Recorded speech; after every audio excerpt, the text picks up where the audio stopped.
Boa noite, a paz do Senhor. Hoje é um domingo, dia 9 de junho de 2024, né?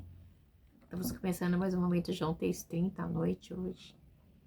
Foi corrido para mim, mas estamos aqui, né? A gente está na maratona de 1 Pedro, 2 Pedro, a gente ainda está em 1 Pedro 3, né? Vamos estar estudando. São cartas maravilhosas, onde nos exorta a andar no que é reto, no que é certo, no que glorifica e agrada a Deus. O importante para mim e você é agradar a Deus, né? O homem não interessa. Aquele que agrada o homem desagrada a Deus, entendeu? Então vamos agradar a Deus? Vamos lá? 1 Pedro 3, né?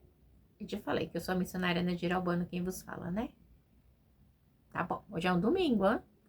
Deveres conjugais. Do mesmo modo, mulheres, sujeita-se cada um a seu marido, a fim de que ele não obedeça. Vamos lá, João.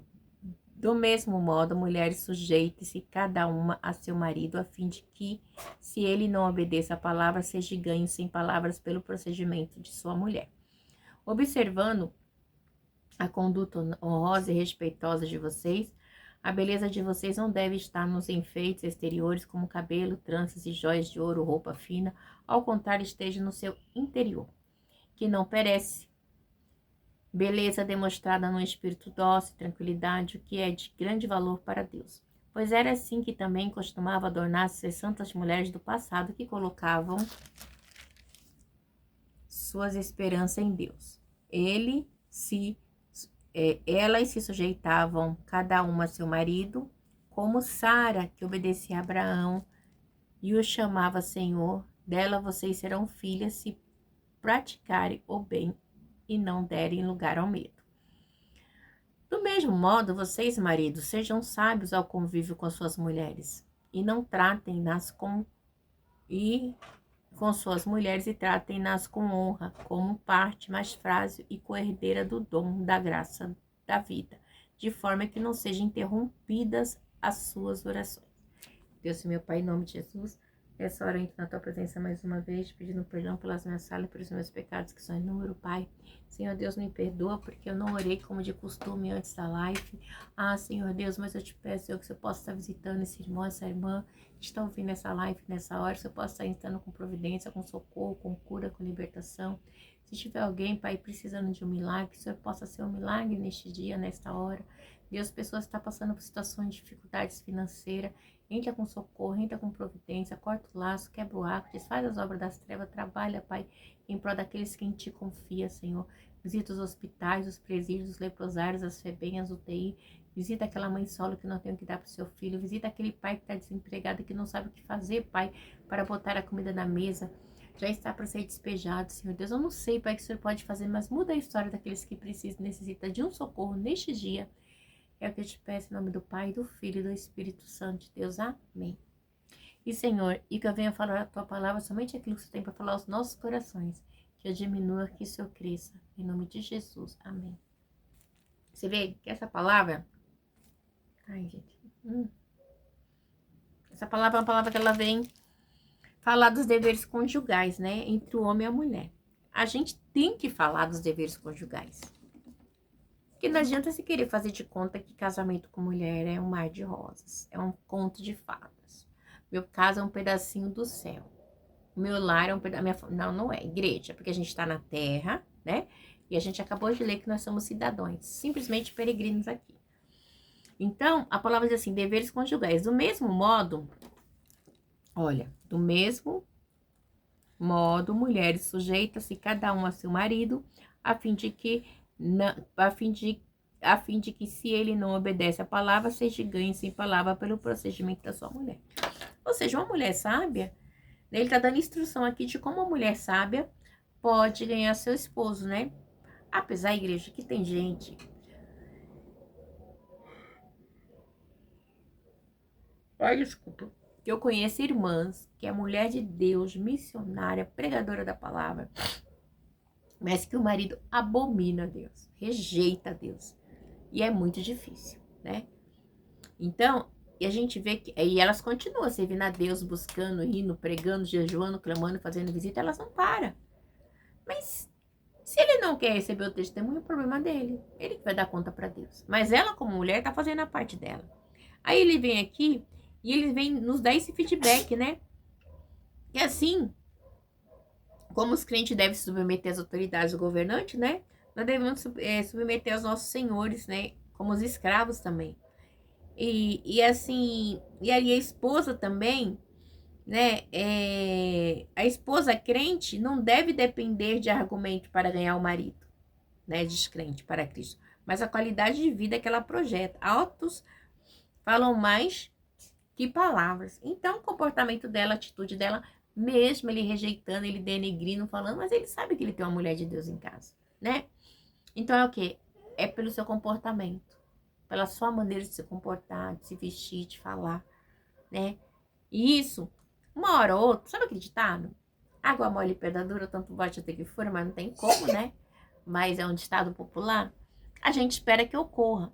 Mas a palavra diz assim também no 2, observando a conduta honesta e respeitosa de vocês, a beleza de vocês não deve estar nos efeitos exteriores, como cabelo, tranças, joias, ouro, roupas finas. Ao contrário, esteja ao seu interior, que não perece, beleza demonstrada no espírito dócil e tranquilo, o que é de grande valor para Deus. Pois era assim que também costumava adornar-se as santas mulheres do passado, que colocavam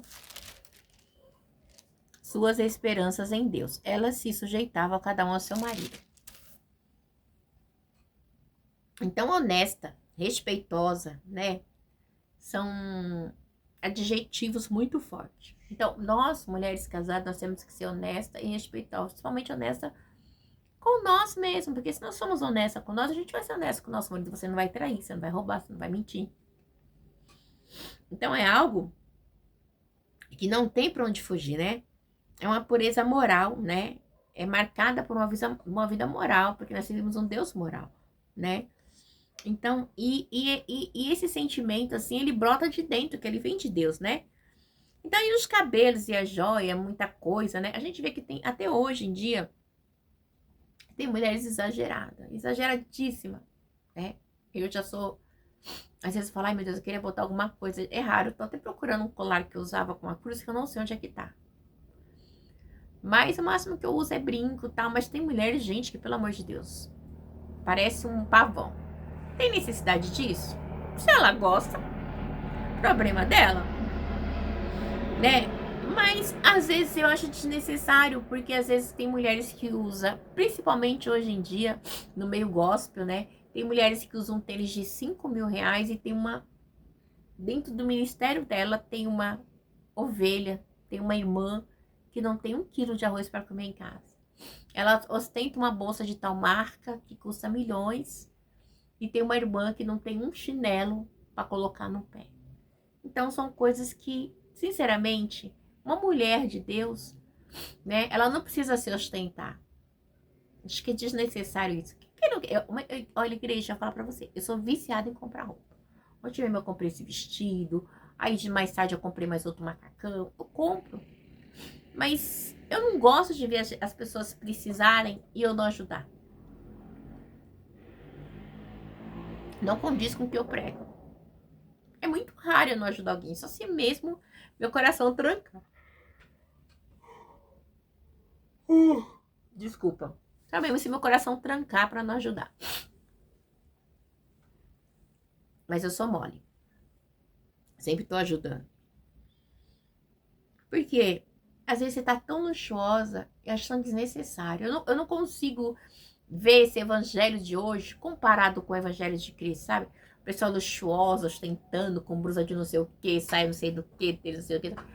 E a irmã da igreja precisando de uma cesta básica e você não tem para dar 1 quilo de arroz. E aí você fala, não, a igreja não tá para ajudar, não. É o contrário, a igreja tá para ajudar. Os órfãos, as viúvas, os necessitados. Mas a igreja, ela quer ser ajudada. Porque o pastor, a pastora, a bispa, o missionário quer ostentar. Né? E eles têm que ser sustentados por nós, né? As bobinhos, os bobinhos. E realmente quem precisa não é ajudado. Isso é muito triste, né? A gente vê muito isso em muitos ministérios. São pouquíssimos, né? Que a gente não se depara com essa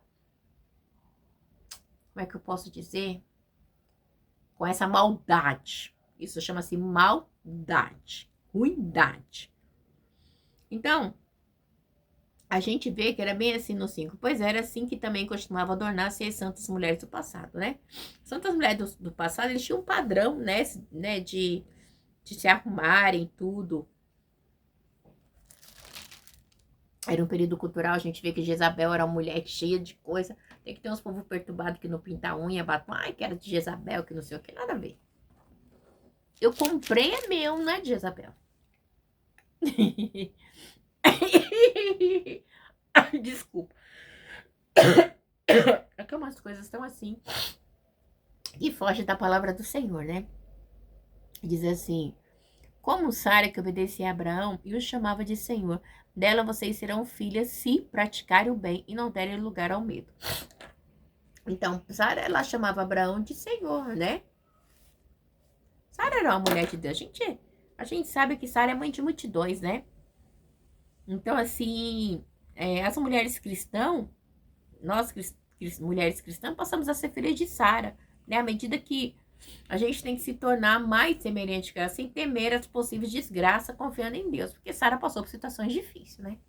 A gente vê que ela teve um momento de vulnerabilidade, que ela riu, que ela não confiou que ela ia ser mãe, né? Mas Deus mudou a história de Sara. A gente vê no 7 aqui, que diz assim: do mesmo modo, vocês, maridos, sejam sábios no convívio com as suas mulheres e tratem-nas com honra, como parte mais frágil e coerdeira do dom da graça da vida, de forma que não sejam interrompidas as suas orações, né? Como assim, parte mais frágil? Porque, se a gente for ver, a ciência já explica cromossomo X e cromossomo XY. O homem, ele tem força, a mulher não tem. Né? Um homem levanta um botijão de gás de 50 quilos numa facilidade, uma mulher não consegue, porque é diferente. Principalmente a força física, né? Ela é assim, é visível, né? A força física. A mulher, ela já é mais sensível, ela já é mais delicada, né? Então, e assim, quando a mulher tá orando, não interrompa as orações dela, é um momento particular dela com Deus, né? Então, são condições que Deus pede, né? Porque ali a mulher tem uma comunhão espiritual com Deus, o homem tem uma comunhão espiritual com Deus, né? Então, que não pode ser prejudicada pela desobediência, as instruções a Deus. Nós não podemos desobedecer a Deus, né? Muitas vezes deixar de agradar a Deus para agradar seu esposo. No relacionamento não dá. Se seu esposo falar assim, ai, vamos roubar, vamos mentir, não vai, que você desagrada a Deus. Vamos botar um filme pornográfico no meio da... Não vai, sabe? Tem mulheres que sabem que o marido é pedófilo, sabem que o marido é ladrão, sabe que o marido rouba, engana, mente, vê pornografia e ela é conivente. Isso tudo ela vai dar conta para Deus, igreja. Ela acha que ela vai ser salva? Não sei. Aí é com Deus.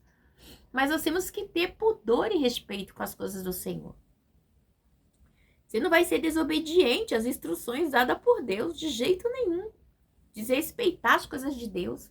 Você trazer uma pornografia por meio de um casamento para você assistir com o seu marido, você está desrespeitando o relacionamento do casal que Deus colocou como lugar puro. Não pode, igreja. Não pode ter esse tipo de coisa. Isso é inadmissível, sabe? É totalmente errado. E a gente vê que essas práticas no meio da igreja, infelizmente, são coisas que acontecem, né? E é muito difícil, é inadmissível. Aquilo que você faz com o seu marido não interessa para ninguém. Mas tem que fazer o que é certo perante a Deus para glorificar a Deus. Porque a cama é um ato imaculado, é um lugar puro, é um lugar santo. Do casal, né? E aí diz aqui, vamos lá, sofrendo por fazer o bem. Quanto ao mais, tenham todos mesmo modos de pensar, sejam compassivos, amem-se fraternalmente, sejam misericordiosos e humildes, não retribuam mal com mal, nem insulto com insulto, ao contrário, bendigam, pois para isso vocês foram chamados para receberem bênção por herança, pois quem quiser amar a vida e ver dias felizes, guarda a sua língua do mal e seus lábios da falsidade. Quantas pessoas falsas, igreja? é algo assim que tem hora que eu falo assim, meu Deus, tem crente que é falso demais. Ultimamente eu não tenho tendo muita paciência, sabe? Eu tenho evitado, né? Esse tipo de comportamento porque é triste demais, sabe? Então, assim, o modo de pensar, o modo de falar, amar fracionalmente, ser misericordioso, humilde. Ai, mãe, não sei o quê. Mas você vê que a irmã muitas vezes tá fingindo. E isso é muito ruim, sabe? Eu tenho dificuldade com essas coisas. Nós temos que ter um carinho verdadeiro, sabe? E às vezes tem hora que fala assim, meu Deus, o senhor me conhece, pai, mas eu tô vendo a falsidade da irmã. Mas aí você tem que meter uma de doida, né? Porque senão você não consegue sobreviver. Porque se você vai falar, você ainda é inimiga. Ai, irmã, credo, quando você viu isso, irmã, não sei o que, não sei o que. Mas a pessoa sozinha, um dia desmascarada, né? Sozinha.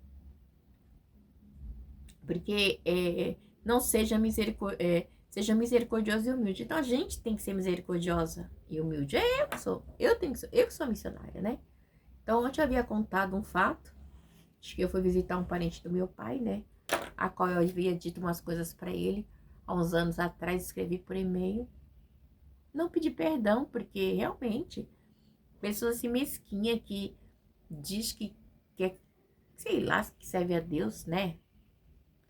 Que ele pratica da maneira dele, mas que é a favor de mentira, de engano, de fracatua. Não dá, igreja, não dá, né? Não dá. Eu não consigo me ver pregando, mentindo. Não consigo, igreja, né? É muito difícil. É triste demais, né? E a gente só não é consumido e morto pela misericórdia do Senhor, né? Mas é difícil, é difícil, é difícil, é muito difícil. Nossa, como me dói até de falar. Me dá náuseas, né? Aí o 11 diz assim: então a gente tem que bem evitar esse tipo de coisa, sabe? Porque nós, mulheres cristãs e homem cristão, nós temos que ter o quê? Virtudes adequadas nos relacionamentos com o próximo. Nossa virtude tem que estar adequada ao relacionamento com o próximo. Se o próximo mente, engana, gente, não dá. A gente tem que o quê?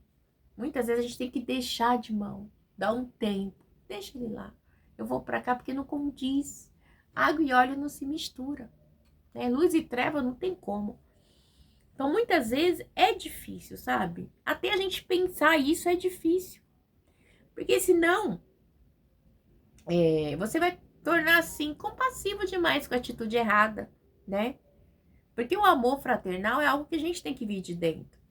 Nós temos que ser misericordioso, humilde. Eu também, certa feita, eu andava com umas irmãzinhas e uma era obreira da igreja, expulsava demônio, mas mentia que eu nunca vi uma coisa daquela. Gente, a mulher mentia sorrindo. Pra que isso, igreja? Pra quê? Mentirosa, mentirosa, mentirosa. A outra caloteira, caloteira. E você não podia falar nada, que elas ficavam bravas, com raiva. Eu não consegui. Olha, eu até tentei, mas eu não consegui andar com elas muito tempo. Ai, vixi, sabe? Elas mesmas se mostraram quem é, né?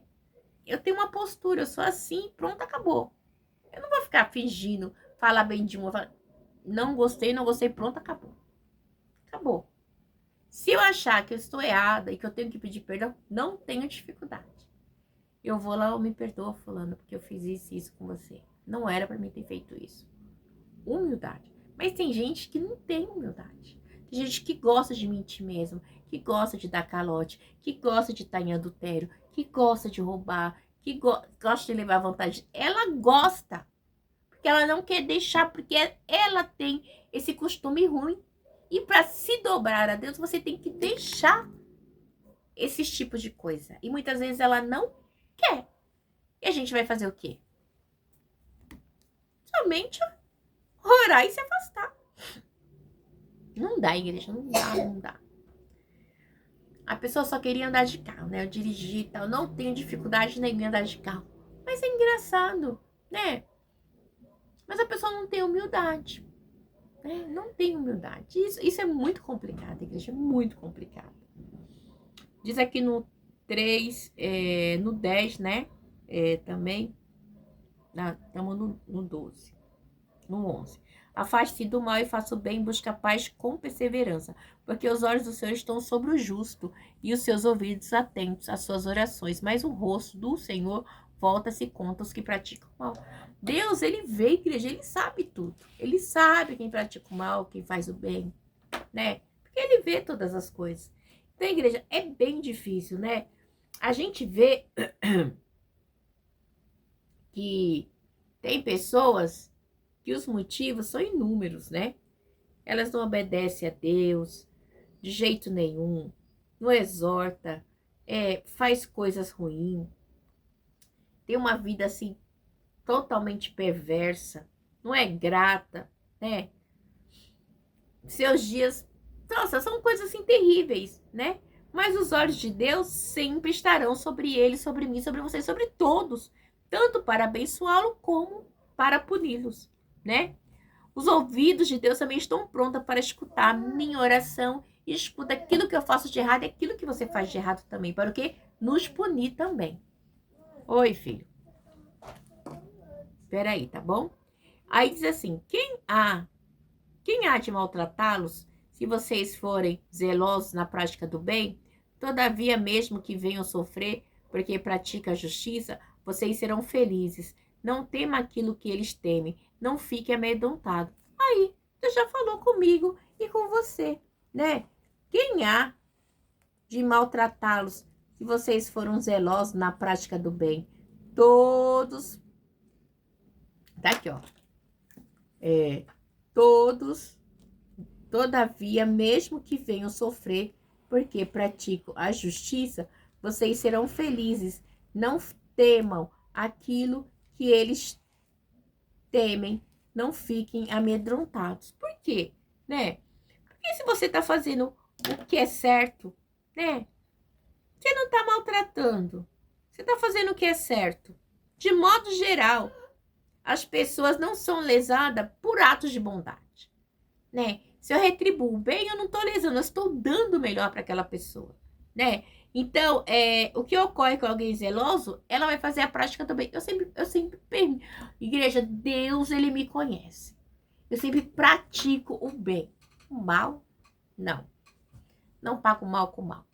Mas assim, eu sempre dou um tempo, né? Mas na hora exata, eu vou, porque o senhor falou comigo assim, quem é a missionária Nadirobana aqui? É você. Quem que eu chamei para a obra? Você. É você que tem que ir. Então, chega um tempo que Deus me leva. Aí eu vou, com humildade. Muitos não entendem, mas eu tenho que ir. Quebrar cadeias e ir, né?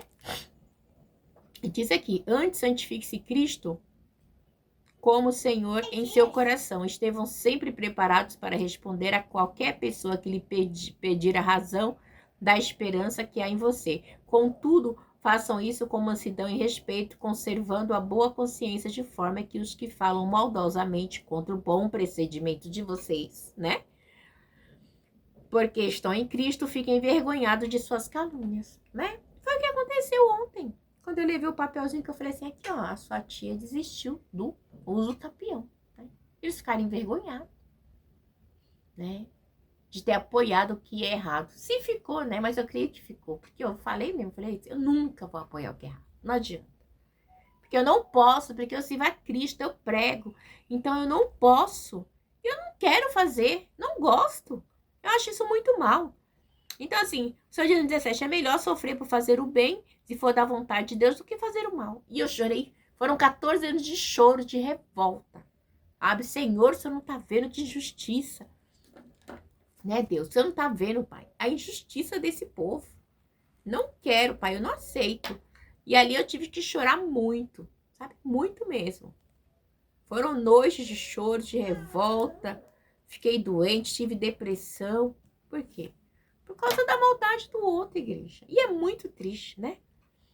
Pois também Cristo sofreu pelos pecados uma vez por toda, o justo pelo injusto, para conduzir nós a Deus. Ele foi morto no corpo, mas vivificado pelo Espírito, no qual também foi e pregou aos espíritos em prisão. Então, Cristo, ele pregou, ele está pregando.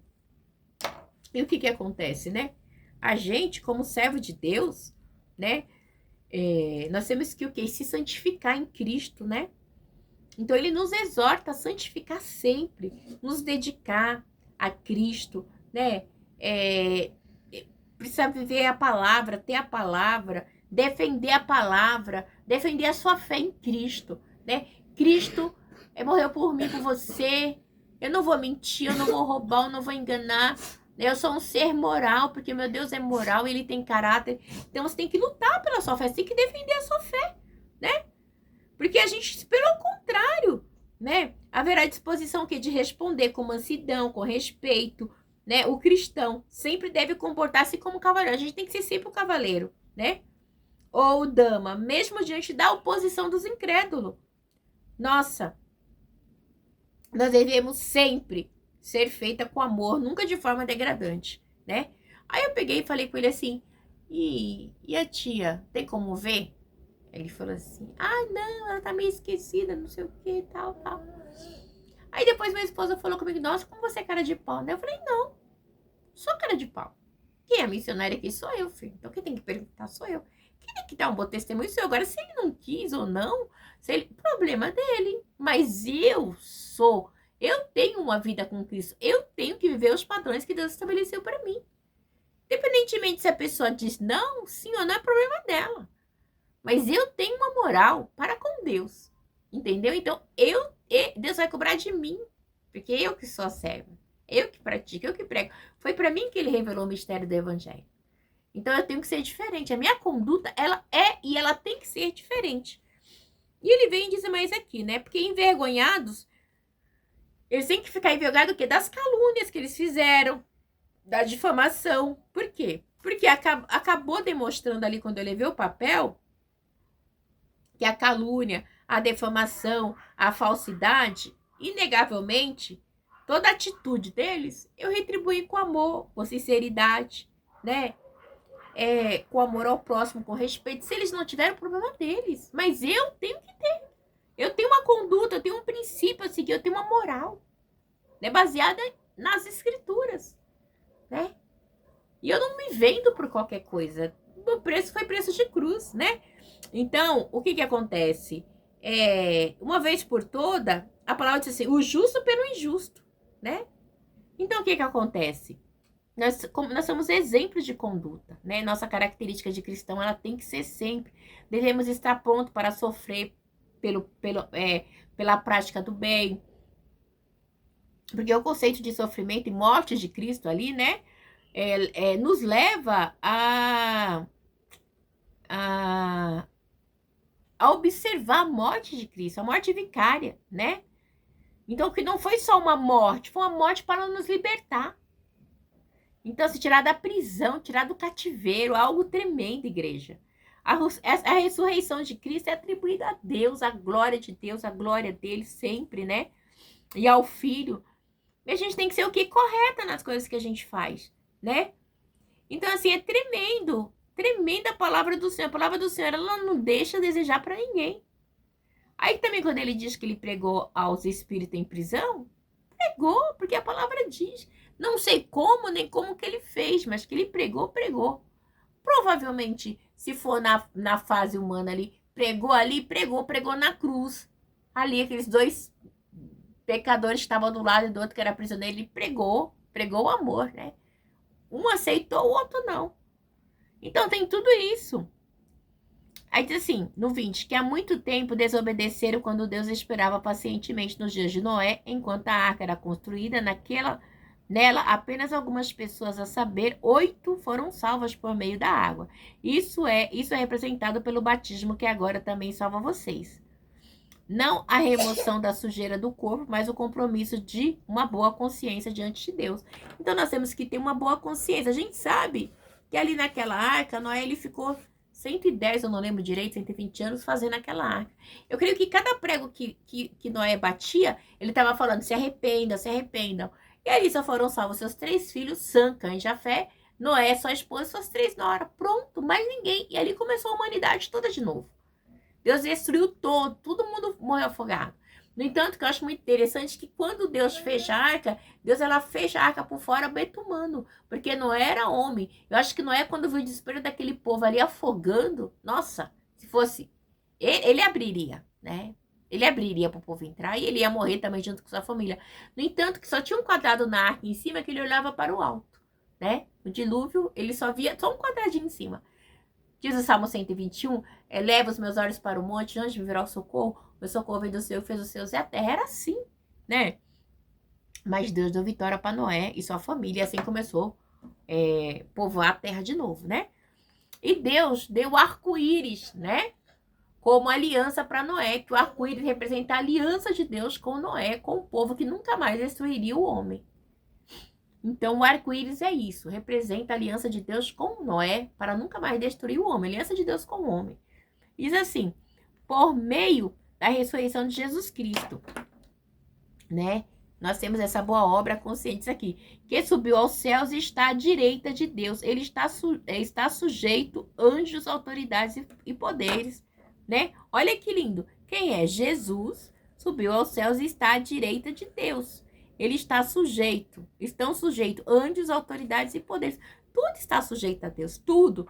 Todas as coisas estão sujeitas a Ele. Todas as coisas estão nuas e patentes, sabe?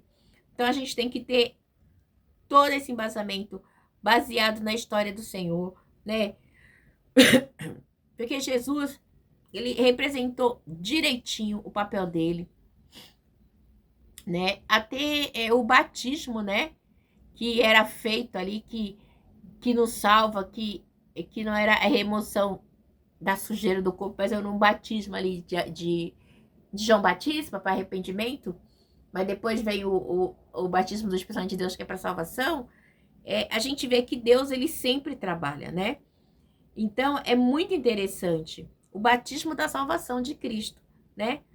E a gente vê que o dilúvio também, ele prefigura o batismo, né? Por causa da água, o juízo, toda uma situação. A gente vê também que ali na morte dos ímpios, né? Teve muita morte ali no dilúvio. Mas a gente vê que no batismo, a morte de Cristo e do crente, né? É a água que salva. Nós somos limpos pela água, né? Pela água viva que é Cristo. Cristo é a própria água viva, né? O batismo é um símbolo da salvação, né? Por refratar a morte, o sepultamento e a ressurreição de Cristo. É a nossa identificação com Ele nessas experiências, né? Então, cada vez que a gente se batizou, então nós somos nova criatura em Cristo. É uma experiência nova, né? Que é só por Deus. Então, eu e você somos salvos. Na realidade, os crentes são salvos por o batismo de Cristo, né?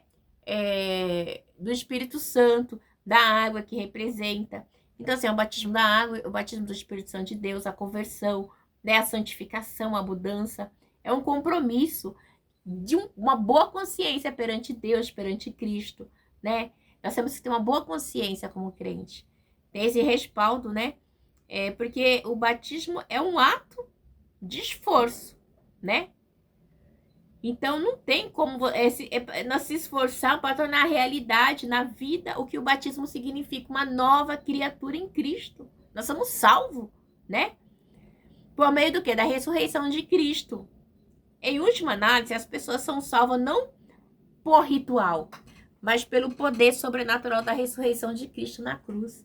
Então, eu posso dizer para você assim, tá amarrado em nome de Jesus? Não. O sangue de Jesus tem poder, Satanás, eu te repreendo. O nome de Jesus tem poder. Oh, aleluia. O nome de Jesus é o sangue. O Senhor Jesus ressuscitou no terceiro dia. Está à direita do Pai. Eu sou serva dele. Ele subiu ao céu. Ele deixou o Consolador Espírito Santo de Deus. Ele está comigo. E ele está à direita de Deus. Ai, xarabanda sudecomanai. Anjos, autoridades, poderes, né?